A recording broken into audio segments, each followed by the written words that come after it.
பிரபாத் அந்த மாதிரி சொல்லியிருந்தாலும் இவன் எப்படிமா நம்பலாம்? கரப்பார் கரைச்சா கல்லும் கரையும், எறும்பூர பாறையும் தேயும்னு படிச்சது இல்லையா? பிரபா பொய்ய கூட உண்மை மாதிரி சொல்லுவா.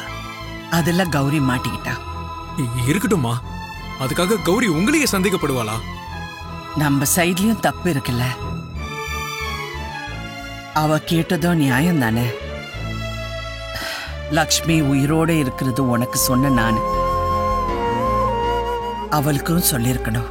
நாம ஒன்னும் வேணும்னு மறைக்கலையேம்மா. ஏன் மறைச்சோம், எதுக்கு மறைச்சோங்கிறத நான் வேணா கௌரிய நேர்ல பார்த்து நான் நம்ம பக்கத்துல இருக்கிற நியாயத்தை சொல்றேம்மா. இந்த பாரு, இப்ப அதுக்கு எந்த அவசரமும் கிடையாது, அவசியமும் கிடையாது. இல்லம்மா, கௌரி இதுக்கப்புறம் நம்ம மேல இருக்கிற கோபத்தை தேவையில்லாம வளர்த்துக்கிட்டே இருப்பா. அவ நான் வளர்த்த பொண்ணுடா. 5 நிமிஷம் என்கிட்ட பேசினா அவளை நான் சமாதானப்படுத்திடுவேன். ஆனா அந்த 5 நிமிஷம் இப்ப நமக்கு இல்லையே. கௌரி பேசினது, கோவப்பட்டது, இப்ப இதெல்லாம் என்கிட்ட சொன்னதோட மறந்துடு.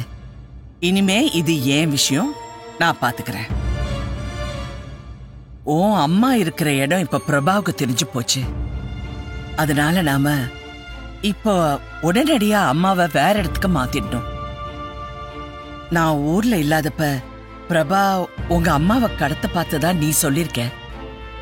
அது இப்பவும் நடக்கல. தாயம்மா தாயம்மா